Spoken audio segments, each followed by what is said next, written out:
সাহিত্যিক শরদিন্দু বন্দ্যোপাধ্যায়ের খুব সুন্দর একটি ছোট গল্প কানু কহে রাই। গল্প বলার দেশে আপনাদের আজকে পড়ে শোনাব। কানু কহে রাই। ছোটনাগপুরের একটি বড় শহর হইতে যে পাকা রাস্তাটি ৬০ মাইল দূরের অন্য একটি বড় শহরে গিয়াছে, সেই রাস্তা দিয়া একটি মোটর গাড়ি চলিয়াছে। শীতান্তের অপরাহ্ন, বেলা আন্দাজ ৩টা। রাস্তার দুপাশে অসমতল জঙ্গল, কোথাও ঘন, কোথাও বিরল। দূরে দূরে পাহাড়ের নুজ্জপৃষ্ঠ দেখা যায়। দৃশ্যটি নয়নাভিরাম, বাতাসের আতপ্ত শুষ্কতা স্পৃহণীয়। মোটর মন্দগতিতে চলিয়াছে, ত্বরা নাই। স্টিয়ারিংয়ের উপর দুই অলস বাহু রাখিয়া মোটর চালাইতেছে একটি যুবতী, পরিণত যৌবনা, বয়স অনুমান ২৫। মুখের স্বাভাবিক সৌন্দর্যের উপর প্রসাধনের নৈপুণ্য মুখখানিকে আরও চিত্তাকর্ষক করিয়া তুলিয়াছে। চোখে হরিদাভ মোটর গোগল, পরিধানে কাশ্মীরি পশমের শাড়ি ও ব্লাউজ, সর্বোপরি সর্বাঙ্গ জড়াইয়া একটি আমন্থর আত্মপ্রসন্নতা। যুবতীর নাম মমতা। মোটর যে শহরের দিকে চলিয়াছে, সেই শহরের ম্যাজিস্ট্রেট মিস্টার ভৌমিক তাহার স্বামী। সে যে শহর হইতে ফিরিতেছে, সেখানে তাহার মামার বাড়ি। সে মামার বাড়িতে কয়েকদিনের জন্য বেড়াইতে গিয়াছিল। এখন স্বামী গৃহে ফিরিতেছে। তাহার পাশে বসিয়া আছে তাহার মামাতো বোন সতী। বয়সে তাহার চেয়ে বছর ৩ ছোট। দেখিতে তাহার মতো সুন্দরী নয়, কিন্তু স্ত্রী আছে। চোখ দুটি চপল, অধর চটুল, সহজেই হাসিতে পারে। বেশভূষার বিশেষ পার্থক্য নাই। প্রসাধনের মধ্যে ভ্রুর মাঝখানে সিঁদুরের টিপ, গালে রুজের একটু আভাস। সতীর বাবা লন্ডনে হাই কমিশনারের অফিসে বড় চাকুরে। সতী সেই সূত্রে ২ বছর বিলাতে ছিল, সম্প্রতি ফিরিয়াছে।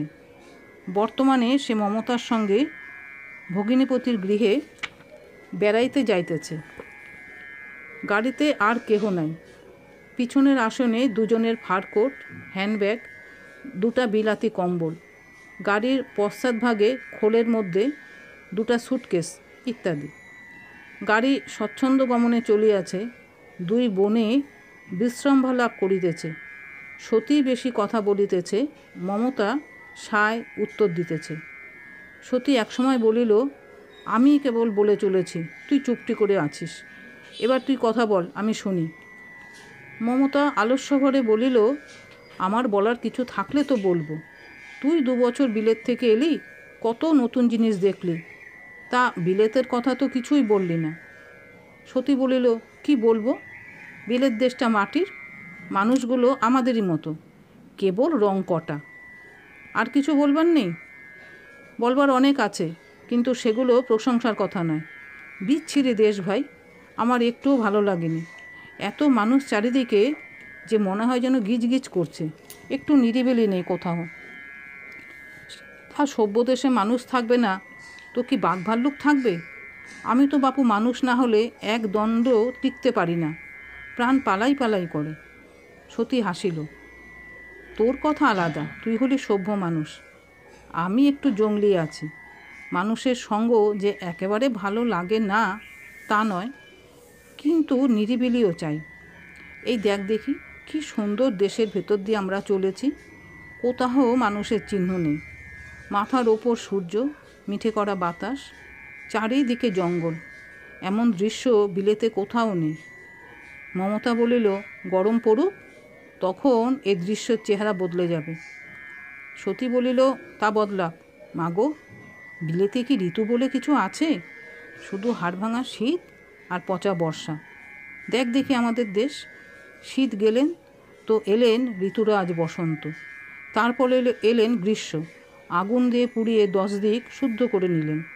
গ্রীষ্মের পর বর্ষায় এসে সব কালিঝুলি ধুয়ে দিয়ে গেলেন। অমনি এলো সোনার শরৎ, তারপর হিমের আমেজ নিয়ে হেমন্ত, তারপর আবার শীত। কি সুন্দর বল দেখি, যেন 6টা ঋতু এস্ট্রাজের তারের ওপর সারেগামা সাজছে। মমতার ঠোঁটের কোণ একটু অবনত হইল। তোর কবিত্ব রোগ এখনও সারেনি দেখছি। সতী হাসিয়া উঠিল। ও সারবার নয়, কিন্তু সত্যি বলছি দিদি, বিলেতে 2 বছর ছিলুম, একটাও কবিতা লিখিনি। যখন বড্ড মন খারাপ হতো তখন ঘরে দোর বন্ধ করে গান গাইতুম। কী গান গাইতিস? গাইতুম ধনধন্য পুষ্পভরা, গাইতুম কোন দেশেতে তরুলতা, গাইতুম কানু কহে রাই। মমতা চকিত বিস্ফারিত চক্ষে চাহিল, কানু কহে রাই? সতী হাসি ভরা মুখে খানিক মমতার পানে চাহিয়া রহিল, তরল কণ্ঠে বলিল, হ্যাঁ, কেন, ও গান কি বিলেতে গাইতে নেই? মমতা একটু গম্ভীর হইয়া রহিল, শেষে বলিল, যা বলিস, গানটা কেমন যেন চাষা রে গোছের। সতী বলিল, তা তো হবেই, চণ্ডীদাস যে চাষা ছিলেন, ধূপানিকে নিয়ে কি কাণ্ডটাই করেছিলেন, কিন্তু গানটি ভারী মিষ্টি ভাই, আমার একটুও ভালো লাগে না, ড্রয়িং রুমে ও গান চলে না। একটু নীরব থাকিয়ে বলিল, ওই গান গেয়েছিল বলে একজনকে বিয়ে করিনি। সতীর চোখে উত্তেজনাপূর্ণ কৌতূহল নৃত্য করে উঠিল, ওমা তাই নাকি? আমি তো কিছু জানি না। বিলেত যাবার মাস কয়েক পরে খবর পেলুম তোর বিয়ে হয়েছে। কি হয়েছিল বল না ভাই। মোটর একটানা গুঞ্জন করিতে করিতে চলিয়াছে। মমতা তরাহীন কণ্ঠে বলিতে আরম্ভ করিল, 2 বছর আগেকার কথা। তুই তখন সবে বিলেত গিয়েছিস।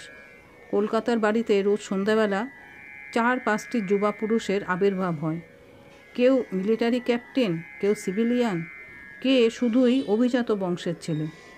আমার কিন্তু কাউকে ঠিক পছন্দ হচ্ছে না। বাবার ইচ্ছে ক্যাপ্টেনটিকে বিয়ে করি, মার ইচ্ছে চিফ সেক্রেটারির অ্যাসিস্ট্যান্টকে। আমি কিছু ঠিক করতে পারছি না। এমন সময় একজন এলেন, নূতন লোক, কলকাতায় থাকেন না, মাঝে মাঝে আসেন, শিক্ষিত, চেহারা ভালো, দেখে মনে হয় সিভিলাইজড মানুষ। নাম মৌলিনাথ। সতী বলিল, তুই বুঝি প্রেমে পড়ে গেলি? মমতা বলিল, একটু একটু। সতী বলিল, প্রেমে আবার একটু একটু পড়া যায় নাকি? যায়, মনের জোর থাকা চাই। তারপর শোন, বেশ ভাব হয়ে গেল, মা বাবারও পছন্দ, বিয়ে প্রায় ঠিক হয়ে গেল। একদিন বাড়িতে খাওয়া দাওয়ার ব্যবস্থা হয়েছে। মার ইচ্ছে ডিনারের পরে এনগেজমেন্ট অ্যানাউন্স করবেন। ডিনারের আগে ড্রয়িং রুমে সবাই জড়ো হয়েছে। একজন অতিথি প্রশ্ন করলেন, মৌলিনাথবাবু, আপনি গান গাইতে জানেন? তিনি বললেন, জানি সামান্য। সবাই ছেঁকে ধরল, একটা গান করুন। তিনি বললেন, আমি পিয়ানো বাজাতে জানি না, সাদা গলায় গাইছি। এই বলে মেঠো সুরে গান ধরলেন, কানু কহে রাই। সতী কৌতুক বিহ্বল কণ্ঠে বলিল, তারপর? আমার মাথায় বজ্রাঘাত। অতিথিরা গা টেপাটেপি করে হাসছে। এ যেন একটা বোস্টম ভিখারি ড্রয়িং রুমে ঢুকে পড়েছে। আমি মাকে গিয়ে বললুম, আজ এনগেজমেন্ট অ্যানাউন্স করো না। মৌলিনাথবাবু বোধহয় বুঝতে পেরেছিলেন। ডিনারের পর আমাকে আড়ালে ডেকে বললেন, একটা কথা আপনাকে বলা হয়নি। আমার এখন যে রূপ দেখছেন, এটা আমার ছদ্মবেশ। আসলে আমি অসভ্য মানুষ, বনে জঙ্গলে ঘুরে বেড়াই, শহরের লোকজনের মধ্যে বেশি দিন থাকতে পারি না। আমাকে যিনি বিয়ে করবেন তাকে বনে জঙ্গলেই থাকতে হবে। আমি বললুম, তাহলে এক কাজ করুন, একটি সাঁওতাল মেয়ে বিয়ে করুন। তিনি বললেন, আপনি ঠিক বলেছেন, আচ্ছা নমস্কার, বলে সোজা বেরিয়ে গেলেন। সতী বলিল, ভারী আশ্চর্য মানুষ তো, তারপর আর ফিরে আসেননি? মমতা বলিল, না, এলেও আমি দেখা করতুম না। এই ঘটনার কয়েকদিন পরে ইনি এলেন। ইনি কে? ম্যাজিস্ট্রেট সাহেব? হ্যাঁ, 1 মাসের মধ্যে বিয়ে হয়ে গেল। সতী একটি গভীর নিঃশ্বাস ফেলিল, বলিল, নাটক বিয়োগান্ত কি মিলনান্ত বুঝতে পারছি না। দিদি, তোর মনে একটু আফসোস নেই? মমতা দৃঢ় ওষ্ঠাধরে বলিল, একটুও না। আমি যা চেয়েছি 1000টার মধ্যে তাই বেছে নিয়েছি। সতী কিছুক্ষণ বিমনা থাকিয়া বলিল, ম্যাজিস্ট্রেট সাহেবকে ভালোবাসিস? মমতা বলিল, স্বামীকে যতটা ভালোবাসা উচিত ততটা ভালোবাসি, আর কি চাই। কিছুক্ষণ আর কোনো কথা হইল না। গাড়ি চলিয়াছে। সূর্যের রং ঘোলা হইতে আরম্ভ করিয়াছে। হঠাৎ মোটরটা গোলমাল আরম্ভ করিল। এতক্ষণ বেশ অনাহত ছন্দে চলিয়াছিল, এখন 2-4 বার হ্যাচকা দিয়া চলিতে চলিতে শেষে ইঞ্জিন বন্ধ করিয়া দাঁড়াইয়া পড়িল। 2 বোন শঙ্কিত দৃষ্টি বিনিময় করিল। সতী বলিল, এই মজিয়েছে। গাড়িকে সচল করিবার চেষ্টা সফল হইল না। মমতা বলিল, বোধহয় কার্বুরেটরে ময়লা ঢুকেছে। সতী বলিল, স্পার্কিং প্লাগও হতে পারে। মমতা জিজ্ঞাসা করিল, তুই মেরামতের কিছু জানিস? কিছু না। তুই? আমিও না। সব দোষ ওই হতভাগা ওসমানের। ওকে বলে দিয়েছিলাম গাড়ির কলকবজা সব দেখে শুনে রাখতে, তা এই করেছে। দাঁড়াও না, আজ বাড়ি গিয়েই তাকে বিদায় করব। সে তো পরের কথা, এখন বাড়ি পৌঁছবার উপায় কী? সত্যি গাড়ি হইতে নামিল। মমতা বলিল, উপায় তো কিছু দেখছি না। যদি এই রাস্তায় মোটর যায় তবে লিফট পাওয়া যাবে, কিন্তু এই রাস্তায় যে ছাই, মোটরও বেশি চলে না।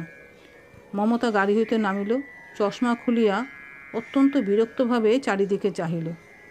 জঙ্গলের মধ্যে আজ রাত কাটাতে হবে দেখছি।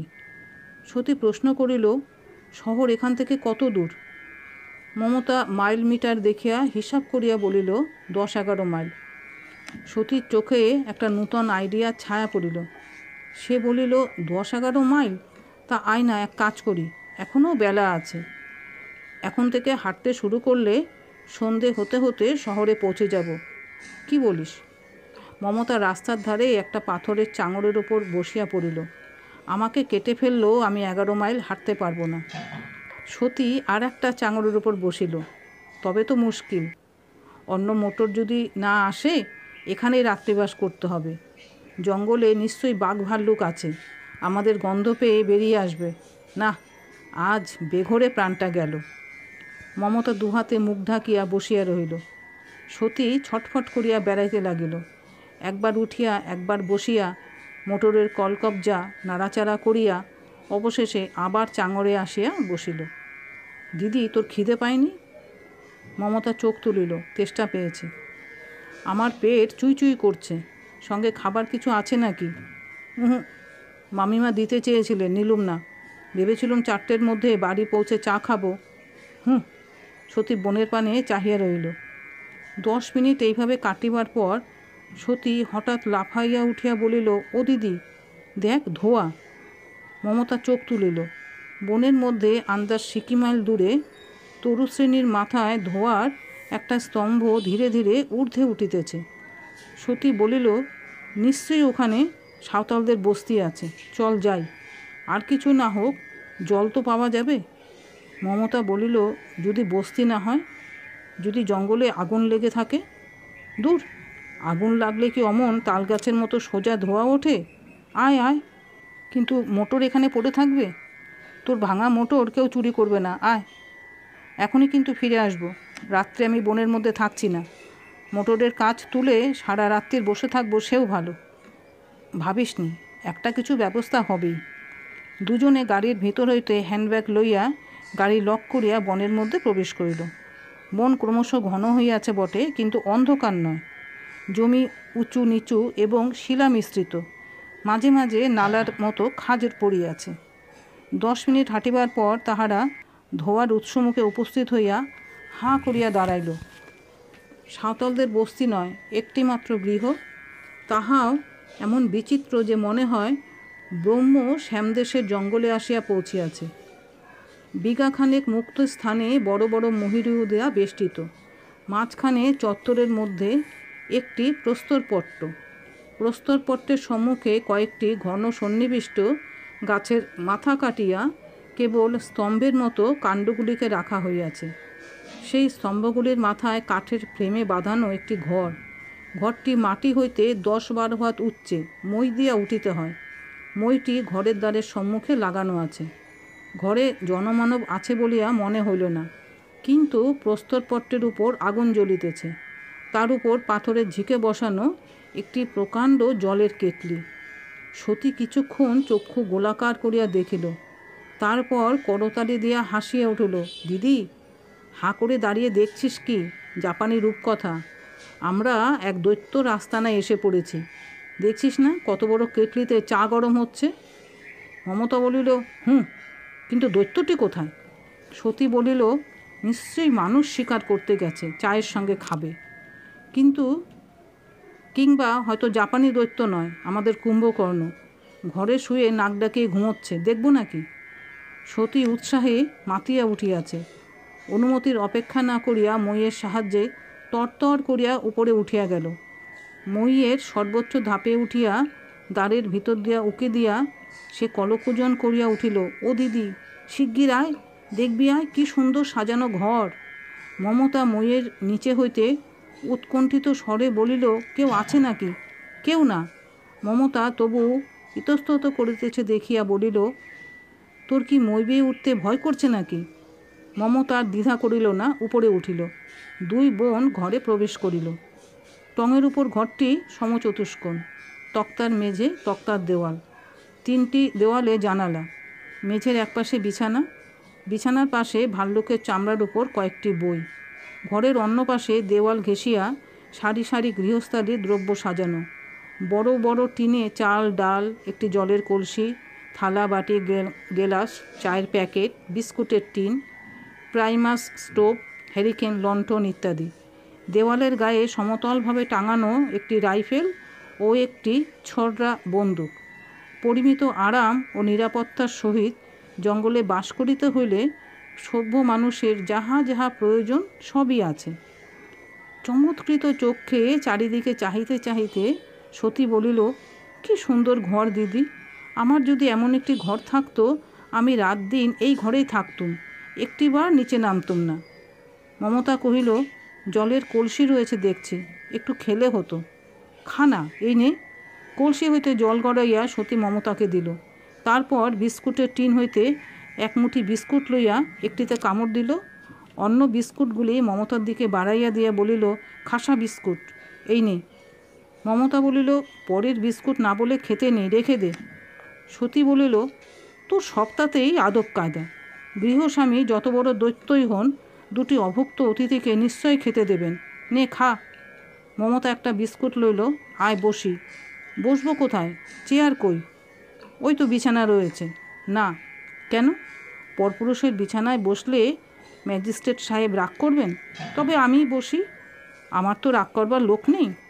সতী বিছানার প্রান্তে হাঁটু তুলিয়া বসিল। মমতা দাঁড়াইয়া টিয়া পাখির মতো বিস্কুটের কোণ ঠুকরাইতে লাগিল। দুখানা বই মাথার বালিশের পাশে পড়িয়াছিল। সতী একটা বইয়ের পাতা উল্টাইয়া বলিয়া উঠিল, ও দিদি, সঞ্চয়িতা, দৈত্য কবিতা পড়ে। এটা কি বই দেখি? ও বাবা, মহাভারতের সারানুবাদ। আমাদের দৈত্য দেখছি ভারী শিক্ষিত দৈত্য। মমতা বলিল, এবার চল, গাড়িতে ফিরে যেতে হবে, সন্ধে হতে আর বেশি দেরি নেই। আর একটু বসবো না? দৈত্য হয়তো এখনই ফিরে আসবে। না, চল। সতী অনিচ্ছা ভরে উঠিল। আর একটু থেকে গেলে হতো, হয়তো দৈত্য মোটর ইঞ্জিন মেরামত করতে জানে। সেকালের ময়দানব কত বড় ইঞ্জিনিয়ার ছিল জানিস তো? মমতা বলিল, জঙ্গলে টং বেঁধে থাকে, সে আবার মোটর মেরামত করবে? আয় নিচে যাই। মই দিয়া উপরে ওঠা যত সহজ, নিচে নামা তত সহজ নয়। দুজনে অতি সন্তর্পণে নামিল। মমতা হাঁপ ছাড়িয়া বলিল, বাঁচলুম। সতী চারিদিকে লুব্ধ দৃষ্টিপাত করিয়া ফিরিয়া যাইবার জন্য পা বাড়াইয়াছে, এমন সময় বাধা পড়িল। জঙ্গলের ভিতর হইতে কে উচ্চৈ স্বরে গাহিয়া উঠিল, কানু কহে রাই। আচমকা গানের শব্দে দুই ভগিনী পরস্পরের হাত চাপিয়া ধরিল। গান দ্রুত কাছে আসিতেছে, কহিতে ডরাই, ধবলি চড়াই মুই। সতী রুদ্ধশ্বাসে প্রশ্ন করিল, দিদি? মমতা ফ্যাকাশে মুখে বলিল, মনে হচ্ছে মৌলিনাথ বাবুর গলা। এইবার দেখা গেল ঘন গাছপালার চক্র অতিক্রম করিয়া একটি লোক আসিতেছে। তাহার সঙ্গে একটি শ্বেতবর্ণ গাভী। গরুর দড়ি ধরিয়া লোকটি আসিতেছে। পরিধানে হাফ প্যান্ট ও গরম খাকি শার্ট, পায়ে হাঁটু পর্যন্ত হোস ও বুট জুতা। সে মনের আনন্দে তারস্বরে গাহিতেছে, আমি রাখালিয়া মতি, কি জানি পিরিতি, প্রেমের পসরা তুই। হঠাৎ লোকটির গান থামিল, সে দাঁড়াইয়া পড়িল। গরুর দড়ি তাহার হাত হইতে খসিয়া পড়িল। তারপর সে দ্রুত অগ্রসর হইয়া মমতা ও সতীর সম্মুখে দাঁড়াইল।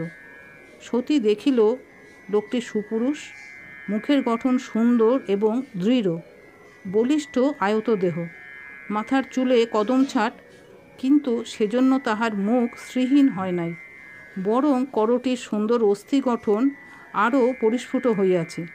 সতী মনের মধ্যে একটা শিহরণ অনুভব করিল। এই মৌলিনাথ, যাহাকে মমতা প্রত্যাখ্যান করিয়াছিল। মৌলিনাথ বলিল, আপনারা? সতী এক নিঃশ্বাসে বলিল, আমরা মোটরের রাস্তা দিয়ে যাচ্ছিল, মোটর খারাপ হয়ে গেছে, রাস্তার ধারে বসেছিল, আপনার ধোঁয়া দেখে এখানে এসেছি। আপনার ঘরে ঢুকেছিলুম, বিস্কুট খেয়েছি।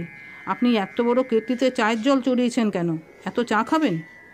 মৌলিনাথ গম্ভীর মুখে একবার কেটলির দিকে তাকাইল, বলিল, ওটা চায়ের জল নয়, স্নান করব বলে চড়িয়েছিলুম। সতী একটু হাঁ করিয়া বলিল, ও, আপনি গরম জলে স্নান করেন?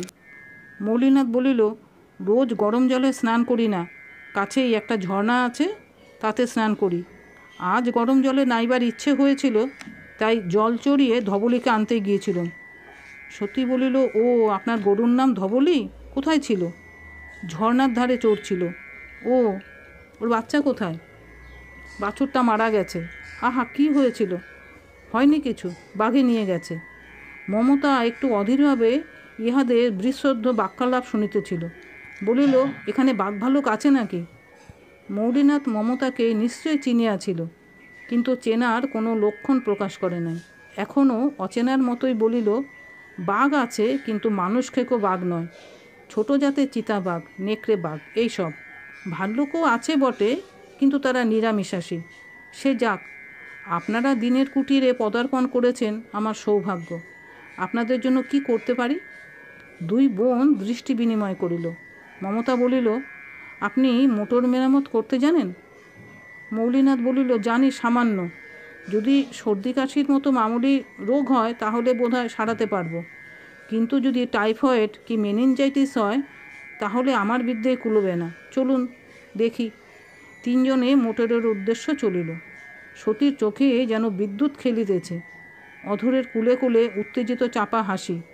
মমতার মুখের ফ্যাকাশে ভাব এখনও কাটে নাই, পাতলা ঠোঁট দৃঢ়বদ্ধ।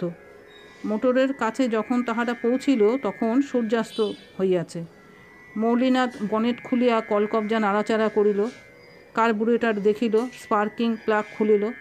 তারপর বলিল, কি হয়েছে বুঝতে পেরেছি, কিন্তু আজ রাত্রে মেরামত করা যাবে না, অন্ধকারে কিছু দেখতে পাবো না।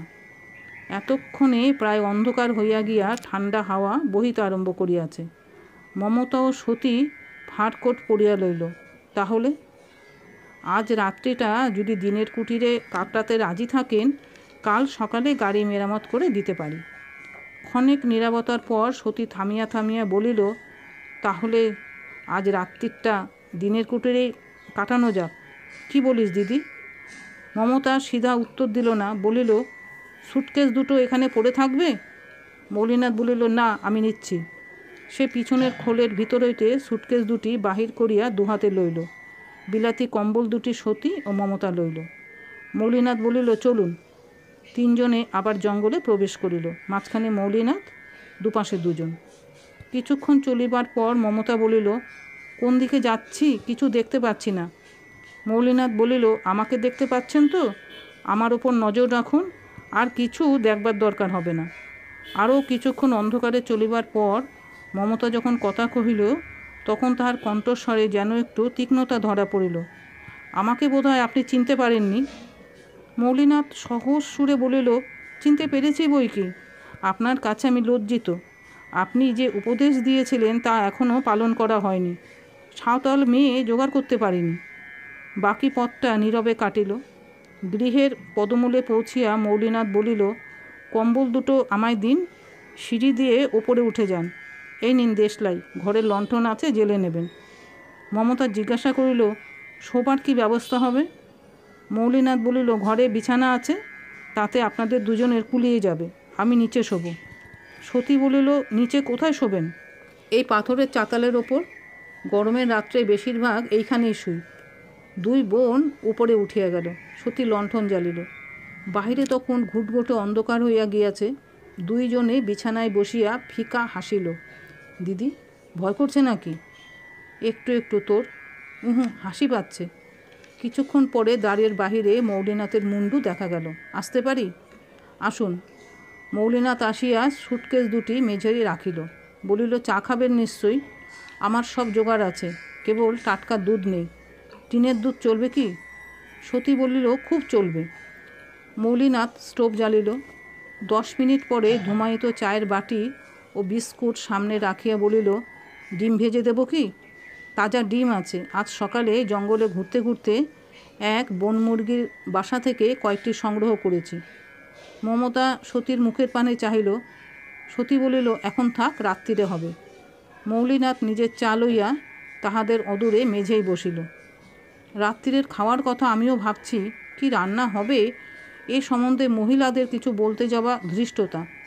আমার ঘরে চাল, ডাল, তেল, ঘি, আলু, পেঁয়াজ আছে। এখন আপনারা ব্যবস্থা করুন, কি রান্না হবে। মমতা চায়ের বাটিতে একবার ঠোঁট ঠেকাইয়া বলিল, রান্না করা আমাদের অভ্যেস নেই মৌলিনাথবাবু।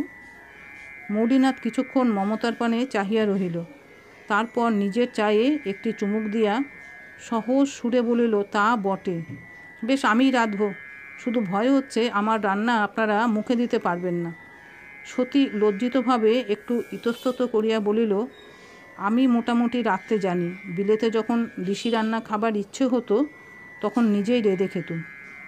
মৌলিনাথ এবার সতীর পানে ভালো করিয়া চাহিল। প্রথম সাক্ষাতের পর হইতে মৌলিনাথ যখনই কথা বলিয়াছে সিধা মমতাকে লক্ষ্য করিয়া কথা বলিয়াছে। অপর পক্ষ হইতে সতী বেশি কথা বলিলেও মৌলিনাথ উত্তর দিয়েছে মমতাকে। এতক্ষণে সে যেন সতীর স্বতন্ত্র সত্তা টের পাইল। সে কিছুক্ষণ নিবিষ্টভাবে সতীকে নিরীক্ষণ করিয়া বলিল, আপনি রাঁধবেন? তাহলে তো ভালোই হলো।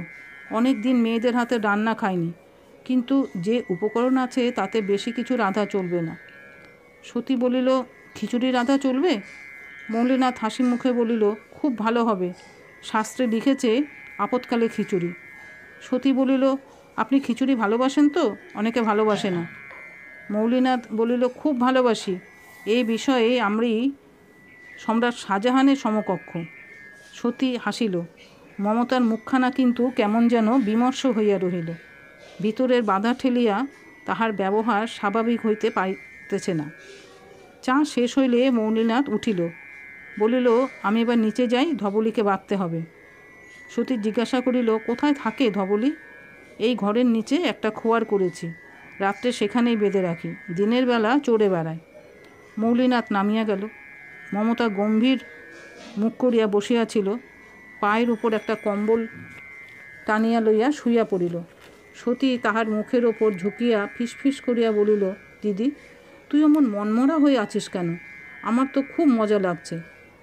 মমতা চোখ বুজিয়া বলিল, বিপদে পড়লে তোর মজা লাগতে পারে, আমার লাগে না। সতী বলিল, বিপদ কই? বিপদ তো কেটে গেছে, কাল সকালেই বাড়ি যাবি। মমতা মুদিত চক্ষে ক্ষণিক নীরব রহিল। তারপর বলিল, মৌলিনাথ বাবুর কাছে অনুগ্রহ নিতে আমার ভালো লাগে না। সতী বলিল, অনুগ্রহ কিসের? বাড়িতে অতিথি এলে সবাই যত্ন করে। তোর যে ওর সঙ্গে বিয়ের কথা হয়েছিল তা ভুলে জানা। উনি তো ভুলেই গেছেন মনে হচ্ছে। মমতা একবার চোখ খুলিয়া সতীর পানে চাহিল, তারপর পাশ ফিরিয়া শুইল। সতী তখন উঠিয়া ফাটকোট খুলিয়া ফেলিল, কোমরে আঁচল জড়াইয়া রান্নার আয়োজনে লাগিয়া গেল। নিচে নামিয়া মৌলিনাথ ধবলিকে খোয়ারে বন্ধ করিয়া আসিল। প্রস্তুত চত্বরের মাঝখানে আগুন প্রায় নিব নিব হইয়াছিল। তাহাতে কয়েকটি শুকনা গাছের ডাল ফেলিয়া দিয়া সম্মুখে বসিল। দুই জানু বাহুবেষ্টিত করিয়া শান্ত মুখে বসিয়া রহিল। উপরের লণ্ঠনের আলোতে ঘরের দরজায় একটি চতুষ্কোণ রচিত হইয়াছে। একটি অস্পষ্ট মূর্তি চলিয়া ফিরিয়া বেড়াইতেছে। মনে হয় যেন মর্তলোক হইতে স্বর্গের একটি আবছায়া দৃশ্য দেখা যাইতেছে। ঘণ্টাখানেক পরে সতী দ্বারের সামনে আসিয়া দাঁড়াইল। ডাকিল, এবারে আপনি আসুন, খিচুড়ি তৈরি। মৌলিনাথ উপরে উঠিয়া গেল। লণ্ঠন মাঝখানে রাখিয়া তিনজনে খাইতে বসিল। সতী ও মমতা বিছানার ধারে বসিল, মৌলিনাথ ভাল্লুকের চামড়ার উপর। বাটিতে করিয়া গরম খিচুড়ি, সঙ্গে আলু পেঁয়াজের চচ্চড়ি এবং ডিম ভাজা। মৌলিনাথ এক গ্রাস মুখে দিয়াই লাফাইয়া উঠিল, আরে সর্বনাশ, এ কি? সতী শঙ্কিত কণ্ঠে বলিল, খেতে ভালো হয়নি। মৌলিনাথ মাথা নাড়িয়া বলিল, এ তো খিচুড়ি নয়, এ যে পোলাও। সতীর মুখে হাসি ফুটিল। সে নিঃশ্বাস ফেলিয়া বলিল, তবু ভালো। আপনি এমন ভয় পাইয়ে দিতে পারেন? দিদি, সত্যি খিচুড়ি ভালো হয়েছে? মমতা বিরক্তি দমনের বিশেষ চেষ্টা না করিয়া বলিল, হয়েছে রে বাপু, হয়েছে। আমার মুখে এখন কিছুরই স্বাদ নেই। কোনো মতে রাতটা কাটাতে পারলে বাঁচি। সতী অপ্রতিভ হইল। মৌলিনাথ গম্ভীর চোখে মমতাকে নিরীক্ষণ করিয়া ধীরে ধীরে বলিল, আপনার বিরক্তি স্বাভাবিক, কিন্তু উপায় তো নেই। কথায় বলে, দুরবস্থায় পড়লে বাঘ ফড়িং খায়। আমারও এমন দুর্ভাগ্য, অতিথিদের মনোরঞ্জন করতে পারলাম না। মমতা বোধ হয় নিজের রূঢ়তায় একটু লজ্জিত হইয়াছিল। হাসিবার চেষ্টা করিয়া বলিল, আপনাকে আমি দোষ দিচ্ছি না, আপনি যথাসাধ্য করেছেন, আপনাকে ধন্যবাদ। অতঃপর তাহার আহার প্রায় নীরবে সমাপ্ত হইল। মৌলিনাথ নিজের কম্বলটা হাতের উপর ফেলিল, দেওয়াল হইতে রাইফেল নামাইয়া বগলে লইল, কয়েকটা টোটা পকেটে পুরিল, হাসি মুখে বলিল, এবার আপনারা শুয়ে পড়ুন। সতী বলিল, আপনি রাইফেল নিয়ে যাচ্ছেন তার মানে? মৌলিনাথ বলিল, দরকার হবে বলে নিয়ে যাচ্ছি তা নয়, ওটা সঙ্গে থাকলে বেশ নিশ্চিন্ত হয়ে ঘুমোনো যায়। মৌলিনাথ সিঁড়ি দেয়া নামিতে লাগিল। সতী দ্বারের সম্মুখে দাঁড়াইয়া রহিল। বাঘ কি মই বেয়ে উঠতে পারে? না, ওদেরও বিদ্যে নেই, তবু দরজা বন্ধ করে দিন। এই সময় সতী নিজের কবজিতে ঘড়ি দেখিয়া বলিয়া উঠিল, এ কি, এখন যে মোটে 7:30। আমি ভেবেছিলুম কত রাত্রির হয়ে গেছে। মৌলিনাথ বলিল, জঙ্গলে 7:30টায় রাত দুপুর, শুয়ে পড়ুন। এত শিগগির ঘুম আসবে কেন? তার চেয়ে আপনি বলছিলেন অতিথিদের মনোরঞ্জন করতে পারেননি, তাই না হয় করুন না। কি করব? মহিলাদের মনোরঞ্জনের কোনো বিদ্যেই তো জানা নেই। কেন, গান গাইতে তো জানেন। গান? হঠাৎ মৌলিনাথের কণ্ঠ হইতে স্বতঃস্ফূর্ত হাসির আওয়াজ উৎসারিত হইয়া উঠিল। কি গান শুনবেন, কানু কহে রাই? না, অন্য কিছু গাইবেন? মৌলিনাথ উত্তর দিবার পূর্বেই মমতা বলিয়া উঠিল, সতী, বাড়াবাড়ি করিসনি, যা রয় সয় তাই ভালো, দৌড় বন্ধ করে দে। সতী ঘাড় ফিরাইয়া দেখিল মমতা শুইয়া পড়িয়াছে। সে ধীরে ধীরে দরজা বন্ধ করিয়া দিল। আলো কমাইয়া মমতার পাশে গিয়া শুইল। কম্বলটা ভালো করিয়া গায়ে জড়াইয়া লইয়া তৃপ্তির একটি নিঃশ্বাস ফেলিল। বলিল, যাই বলিস, আমাদের ভাগ্যি ভালো যে এই জঙ্গলের মধ্যে একজন ভদ্রলোকের দেখা পেয়েছি। ভদ্রলোক না হয়ে ছোট লোকও হতে পারত। মমতা গলার মধ্যে কেবল একটি শব্দ করিল। নিচে মৌলিনাথ প্রস্তরপট্টের ওপর শয়ন করিয়াছিল।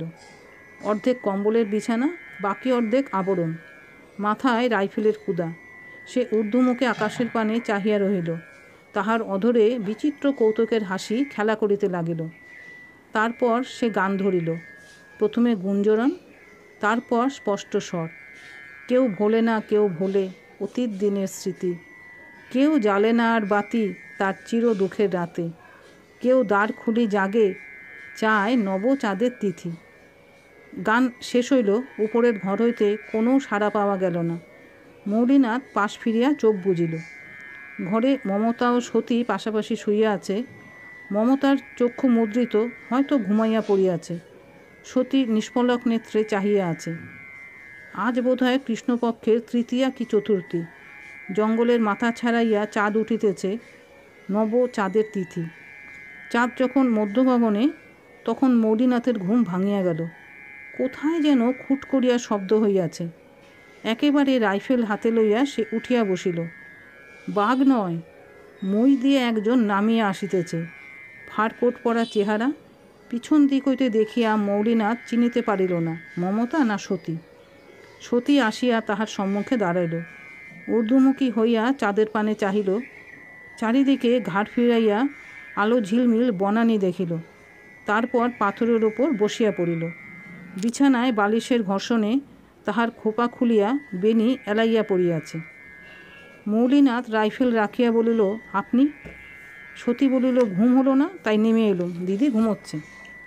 মৌলিনাথ বলিল, নতুন জায়গায় সকলের ঘুম আসে না। সতী বলিল, সেজন্য নয়, এত ভালো লাগছে যে ঘুমোতে পারছি না।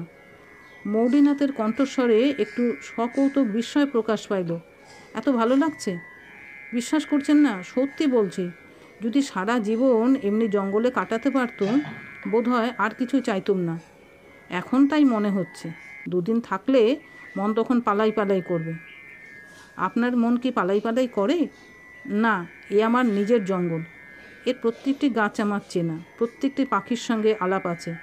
বাঘ ভাল্লুকেরাও অপরিচিত নয়, কে কোথায় থাকে তার ঠিকানা জানি। সতী চুপ করিয়া রহিল। অনেক দূর হইতে ঐকতানের শব্দ ভাসিয়া আসিল। শৃগালেরা রাত্রির মধ্যযাম ঘোষণা করিতেছে। আপনার কি শহরে যেতে একেবারেই ভালো লাগে না? মাসে 2 মাসে একবার যাই, যখন ফিরে আসি তখন আরও মিষ্টি লাগে। আপনি মানুষের সঙ্গে ভালোবাসেন না? মৌলিনাথ স্মৃত মুখে নীরব রহিল। চুপ করে রইলেন যে। বলুন না। ও কথা যেতে দিন না। না, বলুন। মৌলিনাথ আর একটু ইতস্তত করিয়া বলিল, কি বলবো? মনের কথাকে স্পষ্ট করে বলা যায়? মোটামুটি এইটুকু বলা যায় যে মনের মতো মানুষ যারা, তাদের সঙ্গে ভালো লাগে, যারা তা নয় তাদের সঙ্গে ভালো লাগে না। কিন্তু সমান ধরবা মানুষ পৃথিবীতে বেশি নেই। যেখানে যত বেশি মানুষ সেখানে তত বেশি বিরোধ, তত তীব্র স্বার্থপরতা। তার চেয়ে আমার জঙ্গল ভালো। সত্যি একটু চিন্তা করিয়া বলিল, জঙ্গলে কি বিরোধ স্বার্থপরতা নেই? আছে, কিন্তু অহেতুক বিরোধ নয়, দলবদ্ধ স্বার্থপরতা নেই। বাঘেরা দল বেঁধে বাঘের সঙ্গে লড়াই করে না। হরিণেরা সঙ্গবদ্ধ হয়ে হরিণের সঙ্গে ঝগড়া করে না। আর আমি তো জঙ্গলের মধ্যে একা, কার সঙ্গে ঝগড়া করব? তাহলে মোট কথা এই যে, মনের মানুষ অর্থাৎ সমান ধরবা মানুষ পেলে আপনি ঝগড়া করবেন না। ঝগড়া আমি কোনো অবস্থাতেই করব না। ঝগড়ার উপক্রম দেখলেই পালিয়ে যাব। আপনি পুরুষ মানুষ, ঝগড়ার নামে পালাবেন? এই যে পলাতক মনোবৃত্তি। হোক পলাতক মনোবৃত্তি, আমি পালাবো। মৌলিনাথের বলিবার ভঙ্গি শুনিয়া সতী কলকণ্ঠে হাসিয়া উঠিল। সতী? দুজনে একসঙ্গে উপর দিকে তাকাইল। মমতা দ্বারের সামনে দাঁড়াইয়া। পশ্চিমে ঢলিয়া পড়া চাঁদের আলো তাহার মুখে পড়িয়াছে। সতী বলিল, দিদি, তোর ঘুম ভেঙেছে? নিচে আয় না। মমতা বলিল, না, তুই ওপরে চলে আয়। এত রাত্রে ওখানে থাকতে হবে না। কটা বেজেছে? সতীর হাতে ঘড়ি নাই। সে ঘড়ি খুলিয়া শয়ন করিয়াছিল। 3টে বেজে গেছে। তবে তো ভোর হয়ে এলো। আর ঘুমিয়ে কি হবে? সতী, চলে এসো। বড় বাড়াবাড়ি করছো তুমি। আইবুড়ো মেয়ের অত ভালো নয়। মমতার স্বর কঠিন। সতী কিছুক্ষণ হতবাক হইয়া রইল। তারপর ঘাড় ফিরাইয়া দেখিল মৌলিনাথ নিঃশব্দে হাসিতেছে। সে আর বাং নিষ্পত্তি করিল না, উপরে উঠিয়া চলিয়া গেল। রাত্রির যবনিকা উঠিয়া যাইতেছে। ভোর হইতে আর দেরি নাই। প্রথমে একটি বনমোরগ তরু শীর্ষ হইতে ডাক দিল। তাহার ক্রোশন থামিতে না থামিতে দূরে আরেকটি মোরগ ডাকিল। তারপর আরও দূরে আরেকটি মোরগ ডাকিল। এই শব্দে দোয়েল, হাড়ি চাচা, টিয়া, চড়ুই, পায়রা, ছাতারে সকলের ঘুম ভাঙিয়া গেল। বন মুখর হইয়া উঠিল। সূর্যোদয় হইল। মমতা ও সতী টং হইতে নামিয়া আসিল।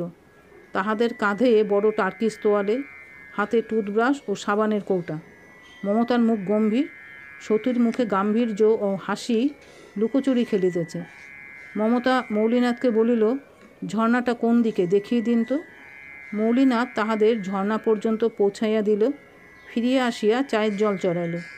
ধবলে খোয়ারের মধ্যে হাম্বড়া করিতেছিল, তাহাকে ছাড়িয়া দিল। ঝর্ণার নির্জনতা হইতে ফিরিবার পথে মমতা কাটা ঝোপের আকর্ষণ বাঁচাইয়া চলিতে চলিতে বলিল, বাবা, জঙ্গলে মানুষ থাকে? ভাগ্যিস ওকে বিয়ে করিনি। সতী বলিল, ভাগ্যিস? তাহারা ফিরিয়া আসিয়া দেখিল মৌলিনাথ পাটাতনের উপর চায়ের সরঞ্জাম সাজাইয়া অপেক্ষা করিতেছে। ডিম সিদ্ধ ও বিস্কুট সহযোগে চা খাওয়া শেষ হইলে মৌলিনাথ বলিল, এবার তাহলে মোটর মেরামতের চেষ্টায় যাওয়া যাক। আপনারা কি আমার সঙ্গে আসবেন? তাহার বক্তব্য শেষ হইল না। জঙ্গলের মধ্যে বিলেতি ব্ল্যান্ডহাউন্ড কুকুরের গভীর ডাক শোনা গেল। তারপর কয়েকজন লোক তরুচক্রের মধ্যে প্রবেশ করিল। সর্বাগ্রে আসিতেছেন কুকুরের শিকল ধরিয়া মমতার স্বামী ম্যাজিস্ট্রেট মিস্টার ভৌমিক। তাহার পিছনে উর্দি পরা কয়েকজন লোক। মিস্টার ভৌমিকের চেহারা ইঞ্জিনের মতো, কাষ্ঠ লোষ্ঠ, ইষ্টক দৃঢ়, ঘন পিনদ্ধ কায়া, এবং তাহার অভ্যন্তরে যে লৌহগলন, শৈলদলন, অচল চলন মন্ত্র নিহিত আছে, তাহাও নিঃসংশয়ে বলা যায়। মমতা তরিতপদে গিয়া স্বামীর বাহুর সহিত বাহু জড়াইয়া লইল। কুকুরের মাথায় হাত বুলাইয়া আদর করিল। সেইখানে দাঁড়াইয়া মিস্টার ভৌমিক স্ত্রীর জবানবন্দি শুনিলেন। নিজের হালও বয়ান করিলেন। কাল রাত্রি 10টা পর্যন্ত স্ত্রী ও শ্যালিকা পৌঁছিল না দেখিয়া তিনি টেলিগ্রাম পাঠাইয়াছিলেন। তারপর আজ প্রাতঃকালে কুকুর লইয়া খুঁজিতে বাহির হইয়াছেন। এদিকে সতী ও মৌলিনাথ একক দাঁড়াইয়া আছে। সতী অনাবশ্যক সংবাদ দিল, দিদির স্বামী মিস্টার ভৌমিক, ম্যাজিস্ট্রেট। উত্তরে মৌলিনাথ শুধু ভ্রু তুলিল। মিস্টার ভৌমিক স্ত্রীকে বাহুলগ্না করিয়া অগ্রসর হইলেন। সতীর সম্মুখে আসিয়া টুপি খুলিয়া বলিলেন, এই যে সতী, কেমন আছো? সতী বলিল, আপনি কেমন আছেন? শ্যালিকাকে সাদর সম্ভাষণ জানাইয়া ম্যাজিস্ট্রেট সাহেব মৌলিনাথের দিকে ফিরিলেন। কড়া সুরে বলিলেন, এই ঘর আপনার? মৌলিনাথ বলিল, হ্যাঁ। ম্যাজিস্ট্রেট বলিলেন, আশা করি এই জমি আপনার। আপনি গভর্নমেন্টের খাসমহলে ট্রেসপাস করেননি। মৌলিনাথ বলিল, এই জঙ্গল আমার। আমি গভর্নমেন্টের খাসমহলে ট্রেসপাস করিনি, এবং গভর্নমেন্ট যদি আমার জঙ্গলে ট্রেসপাস করে আমি গভর্নমেন্টের ঠ্যাং ভেঙে দেব। সতী অবাক হইয়া মৌলিনাথের পানে চাহিল। ঝগড়ার নামে যে লোক পলায়ন করিতে বদ্ধপরিকর, কথাগুলো তাহার মতো নয়। সতী হঠাৎ সজোরে হাসিয়া উঠিল। ম্যাজিস্ট্রেট কিন্তু হাসিলেন না, রাগও করিলেন না। আপন শক্তিতে তিনি অটল। স্ত্রীকে বলিলেন, চলো এবার যাওয়া যাক, ভাঙা গাড়িটা টেনে নিয়ে যেতে হবে। তোমাদের জিনিসপত্র কোথায়? মমতা আঙুল দেখাইয়া বলিল, ওই ঘরে আছে 2টো সুটকেস। ম্যাজিস্ট্রেট আর্দালিকে হুকুম দিলেন সুটকেস 2টা নামাইয়া আনিতে। আর্দালি উপরে উঠিবার উপক্রম করিলে সতী বলিল, আমার সুটকেস নামাবার দরকার নেই। সকলের সপ্রশ্ন চক্ষু সতীর দিকে ফিরিল। সতী সহজ সুরে বলিল, আমি এখন যাব না, এখানেই থাকব।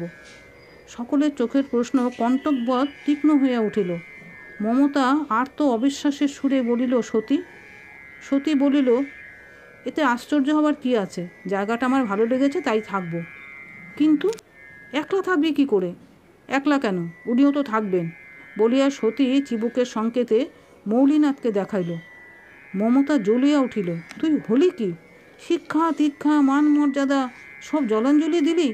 ওসব হবে না। আমার সঙ্গে এসেছিস, আমার সঙ্গে ফিরে যেতে হবে। মামা মামিমার কাছে আমার একটা দায়িত্ব আছে, আমি যাব না। ম্যাজিস্ট্রেট এতক্ষণ ভ্রু কুঞ্চন করিয়া নীরব ছিলেন। মৌলিনাথের দিকে ফিরিয়া বজ্র গম্ভীর স্বরে বলিলেন, এর মানে কি? মৌলিনাথ বলিল, মানে আমিও জানি না, একটু অপেক্ষা করুন, দেখি যদি বুঝতে পারি। হাতের সংকেতে সতীকে ডাকিয়া মৌলিনাথ একটু দূরে লইয়া গেল। গাছের আড়ালে দাঁড়াইয়া প্রশ্ন করিল, ব্যাপার কি? সতীর চোখ ছলছল করিতেছে। স্ফুরিত অধরে সে বলিল, আমি যাব না, কিছুতেই যাব না। কিন্তু না যাওয়ার মানে বুঝতে পারছো? পারছি, ছেলে মানুষ নই, 21 বছর বয়স হয়েছে। তার মানে আমাকে বিয়ে করতে রাজি আছো, কেমন? সতীর বাচক হইতে এক ফোঁটা জল গড়াইয়া গালের ওপর পড়িল। সে উত্তর দিল না। মৌলিনাথ বলিল, মৌনং সম্মতি লক্ষণ। কিন্তু যতক্ষণ না বিয়ে হচ্ছে ততক্ষণ এখানে থাকবে কোথায়? কেন? আমি ঘরে শোবো, তুমি নিচে শুয়ো। চমৎকার ব্যবস্থা। আমাকে যদি বাঘে নিয়ে যায়? বেশ, আমি নিচে শোবো, তুমি ঘরে শুয়ো। আরও চমৎকার, তোমাকে বাঘে খেতে পারে না। সে আমি জানি না। স্ত্রী জাতির ইহাই শেষ যুক্তি। মৌলিনাথ কিছুক্ষণ দাঁড়াইয়া ঘাড় চুলকাইল। তারপর সতীর হাত ধরিয়া বলিল, এসো, দেখি যদি কিছু ব্যবস্থা হয়। দুজনে পাশাপাশি ম্যাজিস্ট্রেট সাহেবের সম্মুখে গিয়া দাঁড়াইল। ম্যাজিস্ট্রেট ইতিমধ্যে একটা প্রকাণ্ড সিগার ধরাইয়া ইঞ্জিনের মতো ধোঁয়া ছাড়িতেছিলেন। মৌলিনাথ বলিল, সতী এখানেই থাকবে, এমনকি সেজন্য আমাকে বিয়ে করতে পর্যন্ত তৈরি আছে। আমারও অমত নেই। ম্যাজিস্ট্রেট বলিলেন, ড্যাম। মমতা দাঁতে দাঁত চাপিয়া বলিল, এমন বেহায়া মেয়ে দেখিনি, ছি ছি। মৌলিনাথ বলিল, ঠিক বলেছেন, কিন্তু উপায় নেই, ও সাবালিকা। মিস্টার ভৌমিক, এক্ষেত্রে আপনি সব দিক রক্ষে করতে পারেন। সতী আপনার শালী, এ কথাটা স্মরণ রাখবেন। ম্যাজিস্ট্রেট বলিলেন, হোয়াট ইউ মিন? মৌলিনাথ বলিল, আপনি ম্যাজিস্ট্রেট, বিয়ে দেওয়ার অধিকার আপনার আছে। সাক্ষী সাবদও উপস্থিত। আপনি যদি বিয়ে না দিয়ে চলে যান একটা কেলেঙ্কারি হবে। সতী আপনার শালী, সুতরাং দুর্নাম হবে আপনারই বেশি। ম্যাজিস্ট্রেট ঘন ঘন ধূম উদ্গীরণ করিয়া মৌলিনাথ ও সতীকে দৃষ্টিপ্রসাদে অভিষিক্ত করিতে লাগিলেন। তারপর তাহার ইঞ্জিনের মতো মুখে অতি সামান্য একটু বাষ্পাচ্ছন্ন হাসির আভাস দেখা দিল। কখন পিছু হটিতে হয় ইঞ্জিন তাহা জানে। অতঃপর 1 ঘণ্টা কাটিয়া গিয়াছে।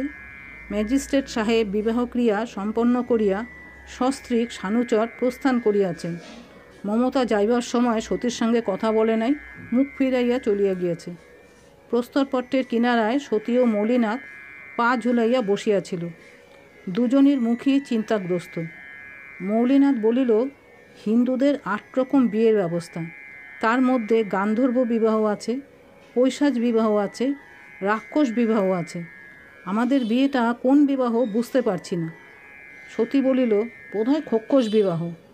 মৌলিনাথ সতীর কাছে ঘেঁষিয়া বসিল, বলিল, কি কাণ্ডটা করলে বলো দেখি, এক রাত্রিরে এত হয়? সতী বলিল, যার হবার তার এক রাত্রিরেই হয়।